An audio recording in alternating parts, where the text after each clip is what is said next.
Saudações, pessoal. Vou mostrar para vocês aqui um recurso que eu também queria ter implementado no RPG Builder original. E na época eu fiz ele, só que ficou meia boca, eu diria, sabe?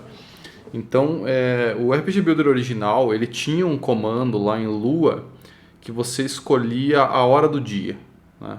Set day time, uma coisa assim. E ele, com base nisso, ele trocava a iluminação do cenário, né? Então ele deixava noite, deixava dia, e eu não lembro exatamente se tinha algum outro parâmetro, mas era bem simples. Ele basicamente alternava dia e noite, né? E o que eu queria fazer nessa versão aqui? Aproveitar a tecnologia nova que nós temos, mais recursos, por exemplo, de sombras aqui e tal, e fazer alguma coisa um pouco mais realista, né, do que simplesmente poder trocar dia e noite, né? Então eu queria fazer essa passagem do tempo ser dinâmica, né? Então aqui eu deixei até um set interval ali para ele ficar repetindo e trocando o horário o tempo todo. Então aqui ele ficou circulando entre dia e noite, 24 horas. Então isso aqui, claro, durante um jogo ele vai ser bem mais lento para você não perceber essa passagem, né? Mas vocês já conseguem ver que ele troca a iluminação, troca o blur da sombra aqui, né? De noite ela fica mais borrada, que seria uma sombra da lua, alguma coisa assim. A sombra do meio-dia já é mais definida, enfim, né? Então esse foi um recurso que eu queria ter implementado e aqui eu tive a oportunidade de brincar um pouco. Tá, esse aqui é o resultado final. Depois eu mostro para vocês algumas topadas que eu dei aí no meio do caminho. Tá? A princípio, tudo isso foi construído do zero, né? Isso aqui não tinha pronto na engine, né? Então, o que eu fiz? Eu precisava ter a iluminação aqui, ela trabalha com uma cor da lâmpada, digamos assim, né? Então você tem a iluminação global que eu defini e uma iluminação direcional, e elas têm uma cor, né? Então você pode colocar uma lâmpada verde, uma lâmpada vermelha e tal, o cenário vai ficar daquela cor. Eu queria fazer algo baseado na vida real, né? Que fosse essa passagem, que tivesse essa penumbra, que tivesse aqui o pôr do sol fosse mais alaranjado, alguma coisa assim, né? Então eu procurei imagens de referência na internet e encontrei algumas coisas nesse sentido aqui, com alguns degradês de cores ali que descrevem um pouco a passagem da luz durante o dia e a noite, né? Então o que eu fiz?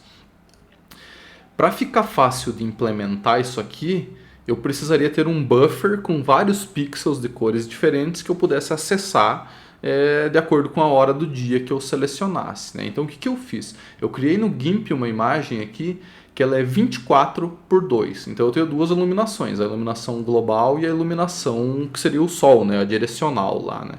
E eu escolhi as cores dela, 24 pixels, um pixel para cada hora do dia, né? Então isso aqui ficou bem grotesco, assim, uma representação do que a iluminação seria ao longo do dia, né? Aí o que eu fiz? Eu escalonei ela para ela ficar maior e menos perceptível essa troca da iluminação, né? Então aqui não tem mais um pixel só. Então quando você escalona no GIMP, ele usa um filtro ali que já suaviza, né? Então essa suavização me permitiu ter um degradê, como se fosse um gradiente ali com todas as passagens de cor que todas as lâmpadas do cenário deveriam ter, né? Então isso aqui eu já consigo pegar, eu faço o cálculo, né? Então se a hora é meio-dia, ele vai pegar exatamente no meio, se é 6 horas, ele pega mais ou menos por aqui, né? Então ele calcula isso para identificar a cor que ele tem que usar na iluminação.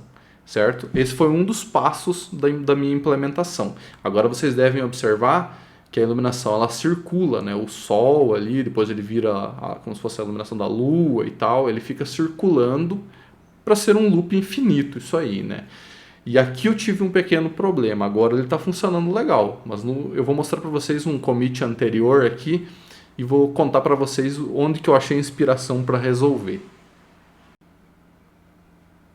Esse aqui, pessoal, foi a primeira tentativa, né? A primeira implementação. Reparem o comportamento da luz. Ela começa escuro, passa pelo nascer do sol, passa o dia, começa a escurecer e tal, e retorna no zero. Então eu segui aquela linha ali que eu tinha definido lá no GIMP, né? Só que isso aqui não estava nada prático, porque imagine você jogando ali, o jogo está simulando a noite, e do nada, pam! A iluminação inverte tudo. Então isso seria perceptível pelo jogador.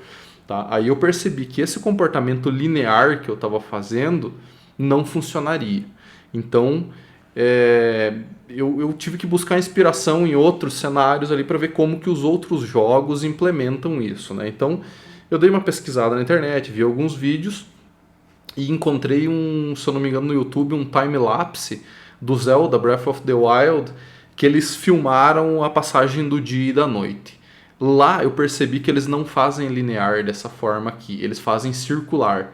Então, como se fosse uma parábola, um oval ali, que o Sol ele circula perceptivelmente em um eixo, que aqui seria o eixo X, né? Então ele fica com um ângulo bem aberto para fazer o eixo X, e ele tem pouca variação no outro eixo, mas essa pouca variação me permite fazer ele circular, né? Então, o início do vídeo que vocês viram funcionando ali, ele circulava como se fosse oval, assim, né?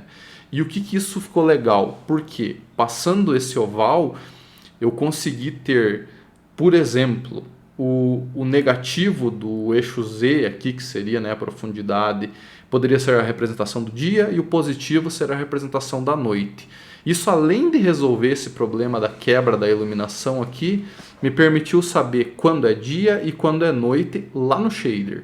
Então lá no shader eu consigo, no shader não, no módulo que eu fiz de iluminação, eu consigo deixar a sombra do dia aqui mais nítida, que seria aquele sol do meio-dia bem forte, e a sombra da noite bem mais borrada, né? Então, se você voltar o vídeo para o início, você vai ver que as sombras que passam por trás aqui à noite, elas são quase tão borradas quanto o final aqui. São sombras bem imperceptíveis, assim, quase, né? E quando ele se aproxima do meio-dia, são sombras que vão ficando mais nítidas. Então, isso foi um incremento bem interessante aí. Eu queria ter feito esse sistema antigamente e naquela época acabei não implementando e agora deu certo aqui com o WebGL. Tá? Então, sobre a parte de iluminação, por enquanto é isso, pessoal.